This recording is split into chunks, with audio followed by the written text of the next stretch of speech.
तो फ्रेंड्स हम शुरू करते हैं एक बहुत ही इंपॉर्टेंट केस लॉ के साथ। हमारे पास यहाँ पर एक बहुत ही इंपॉर्टेंट केस लॉ है सैलमन वर्सेस सैलमन का। सैलमन वर्सेस सैलमन एक बहुत ही लैंडमार्क केस लॉ है जिसमें कि ये बताया जाता है कि सैलमन जो था एक बहुत बड़ा लेदर बूट्स का एक सोल प्रोप्राइटर था, जिसने कि अपनी जो फर्म है उसको पार्टनरशिप फर्म में कन्वर्ट करने का सोचा, उसने कंपनी में कन्वर्ट करने का सोचा। और कंपनी कन्वर्ट करने के लिए उसने क्या किया, अपने शेयर्स अपने ही वाइफ, अपनी डॉटर और अपने 4 बेटों में डिवाइड कर दिए। उसने उन सबको एक एक शेयर दिया और बाकी के सारे शेयर्स अपने पास रख लिए। तो इन 7 लोगों में शेयर्स डिवाइड हो गए। अब ये कंपनी चल रही थी तो कंपनी उसने बेच दिया, कंपनी को बेच के उसने डिबेंचर्स भी रिलीज कर दिए, खुद शेयर होल्डर भी बन गया और खुद मैनेजिंग डायरेक्टर भी बन गया। तो एक तरीके से वो एजेंट की तरह ही काम कर रहा था, बट उसने ट्रिक चली थी कि मैं मार्केट से लोन भी उठा लूंगा इसी बहाने।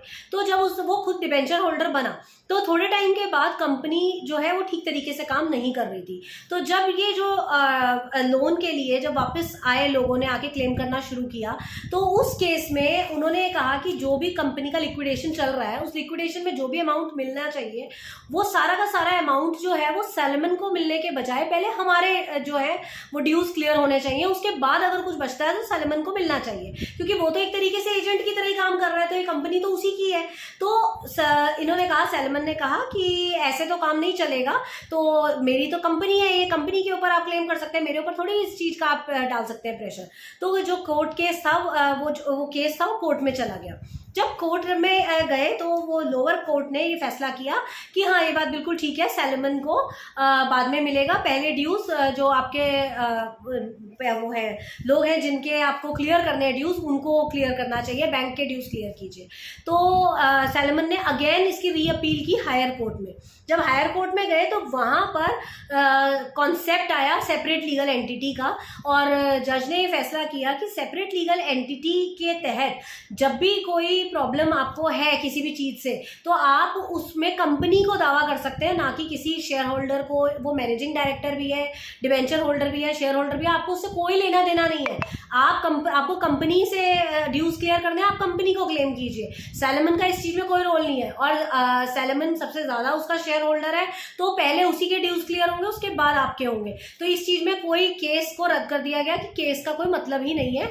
तो कोर्ट का जो फैसला था वो सैलमन के फेवर में हुआ। तो बेसिकली सैलमन वर्सेस सैलमन के केस से ही सेपरेट लीगल एंटिटी का कॉन्सेप्ट आया, और वो सेपरेट लीगल एंटिटी यही बताती है कि company is an artificial person, और आप उसको और शेयर होल्डर को मिक्स ना करें, दोनों अलग अलग है। तो आप किसी भी इंडिविजुअल पर्सन को क्लेम नहीं कर सकते किसी भी चीज के लिए।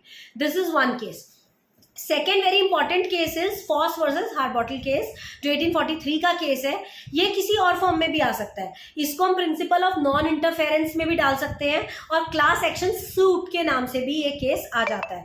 प्रिंसिपल ऑफ नॉन इंटरफेरेंस क्या कहता है? प्रिंसिपल ऑफ नॉन इंटरफेरेंस कहता है कि कंपनी के अगर 2 शेयर होल्डर्स या डायरेक्टर्स आपस में कोई उनको शिकायत है एक दूसरे से, या कोई एक दूसरे को सू करना चाह रहे हैं, तो उस केस में या एक दूसरे को किससे कोई शिकायत रखते हैं, तो और वो कोर्ट को कहते हैं आप देखिए ये इस तरीके से, तो कोर्ट उसमें इंटरफेयर नहीं करेगा until and unless they are going ultra virus। तो कोर्ट कहता है ये तुम्हारा निजी मैटर है, हम आपके बीच में नहीं आएंगे until and unless you will cross your limits, you will go beyond powers। तो इसको कहते हैं प्रिंसिपल ऑफ नॉन इंटरफेरेंस, और क्लास एक्शन सूट भी कहते हैं। अब ये किस केस में होता है? डायरेक्टर्स ने अपनी लैंड को कंपनी को हाई प्राइस पे बेच दिया, या डायरेक्टर ने कंपनी का पैसा रेज किया, वो गलत तरीके से किया, ये केसेस थे। तो इन केसेस में इन्होंने कहा कि हम इंटरफेयर नहीं करेंगे।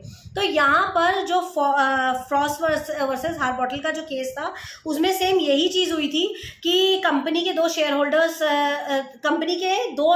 डायरेक्टर्स के अगेंस्ट सूट फाइल करने गए थे 2 ग्राउंड्स के ऊपर।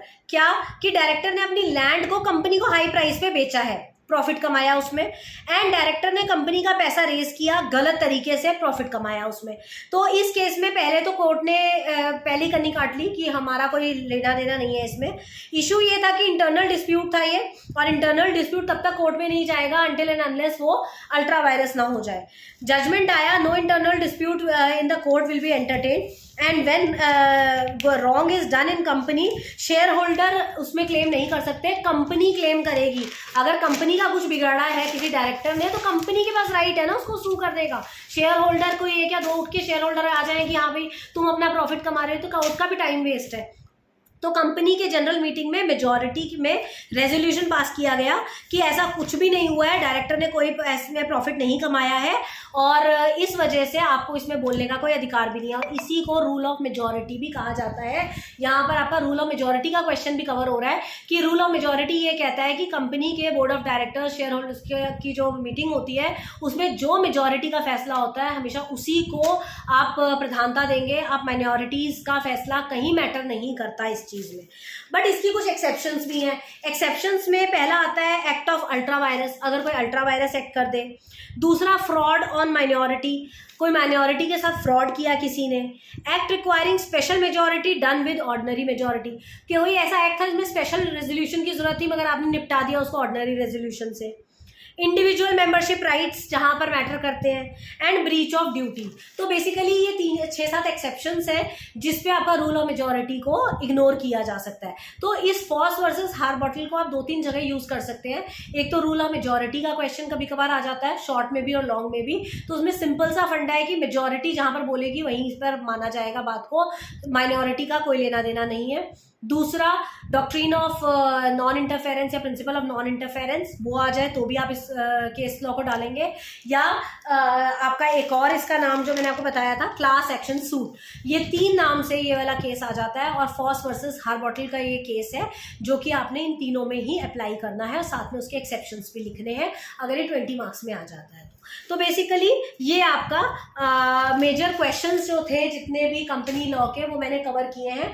अगर इसके अलावा भी आपको ऐसा कुछ लगता है कि हमें कुछ और डिस्कस करना चाहिए तो we can make a separate video on that. Thank you so much.